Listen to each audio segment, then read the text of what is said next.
Namaskaram. This is the second section of the first sargam of Sundara Kaandam. The Great Leap. The powerful monkey stomped and pressed down on the mountain, making it tremble. This made a shower of fragrant blossoms fall from the trees and cover the mountain's slopes, making it look like a blooming garden. Under the immense weight of the monkey, hidden springs burst from the mountain and let out water which rushed out as waterfalls. Hanuman's force, pressing into the mountain's core, cracked Mount Mahendra, revealing streaks of gold, silver, and iron. The surface of the mountain burst to spill rocks colored with red arsenic. The creatures, hiding deep inside the mountain's depths, cried. Their cries echoed through the forests and valleys as their homes collapsed around them. The angry serpents struck at the rocks with their wide flared hoods, letting out bursts of fire and poison, and made the stones shatter into glowing pieces. Even the powerful medicinal herbs which covered the slopes could not survive from the poison released by the serpents. Frightened by the chaos, the ascetics living there thought that some terrible misfortune had happened to the sacred peak. The magical sky beings who lived in the mountain, called Vidyadharas, flew into the air with their companions, leaving behind their feasts, golden thrones, and their shining weapons. They rose into the sky wearing their jewels, anklets, pearls, and fragrant garlands. Their eyes were drunken with wine and wide with amazement. And as they watched, voices from sages, divine musicians, and spirits filled the sky. This great being, as much a mountain himself, is Hanuman, the swift son of the wind god Vayu. His intent is certain. He will cross the great ocean, a sea monster's den, to reach its far shore. On behalf of Rama and his monkey relatives, he undertakes a virtually impossible task. Hanuman's fur bristled, shaking off the fallen blossoms. His presence was commanding and awe-inspiring. A deep rumble rose from his throat and rolled through the sky like thunder. As he prepared for his great leap, his powerful tail whipped the air like Garuda, the flying king of birds, carrying a serpent in his claws.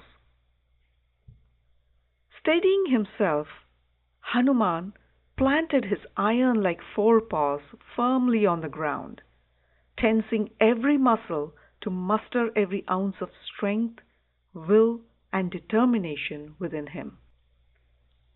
Then he planted his powerful hind legs firmly on the ground, and his ears pressed against his head as he got ready. His eyes were focused on his path far away as he scanned the sky ahead of him. Hanuman then said to his companions, Yatha Raghava Banena Pramuktaha Patageshwaraha Gachet Tadvad Gamishyami Lankam Ravana Palitam Yadi Tatra Na Pashyami Janakatmajamaham Tata Urdhvam Gamishyami Devalokam Hanumata Jagatam Va Mahavega Munmulya Saha Ravanam Adayaham Gamishyami Vyaktamagattya Raghavam. These verses are from Sundara Kaandam, first sarga, verses 35 to 37. What Hanuman says is, As an arrow released by Raghava flies swiftly as the wind, so shall I soar toward Lanka, the fortress ruled by Ravana. If I do not find Janaka's daughter there, I will ascend even higher, looking for her in the heavens. And should my search prove fruitless even in the highest heavens, I will seize Ravana himself and bring him back. No matter what, I shall fulfill my mission, either by returning with Sita or by uprooting Lanka itself and delivering it to Raghava.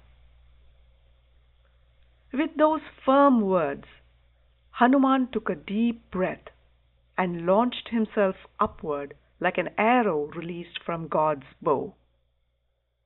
His jump was so powerful that the nearby trees were bent and blown upwards. As he rose into the skies, the flowers of the trees scattered like stars, and the startled birds flew alongside him. It looked like the flowers and the birds rose and flew with him to bid goodbye, like a family seeing a loved one off on a long journey.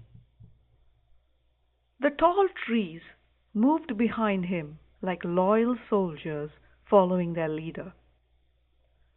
One big tree could not withstand the power and fell into the wide salt sea below.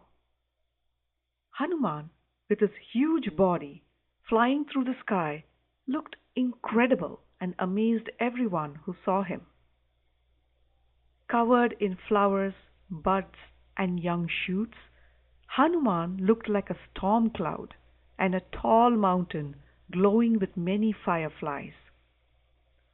As Hanuman rose higher, the light petals didn't sink, but floated ahead, carried by the wind from Hanuman's great speed, and covered the ocean, making it look like stars in the night sky.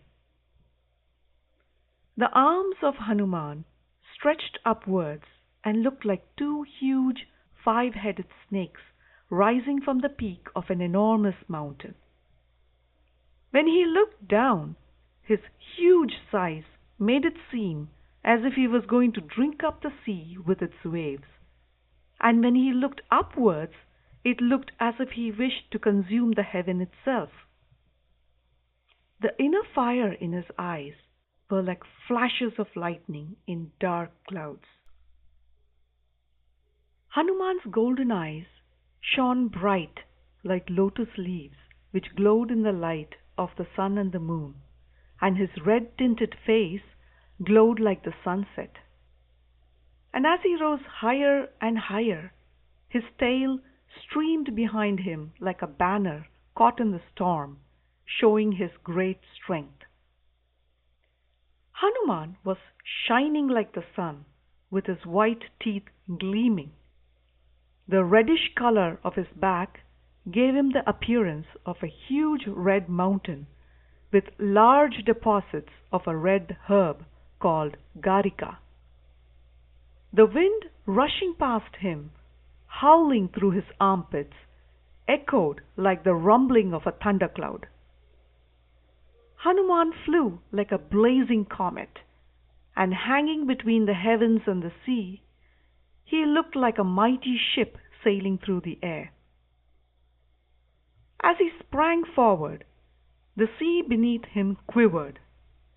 His broad chest cut through the high waves and sent them flying, and the winds he stirred whipped the ocean in chaos and filled the air with a deafening roar. The snakes in the ocean looked up and mistook him for Suparna, the great celestial eagle, and trembled at the fearful sight. Jai Shri Ram.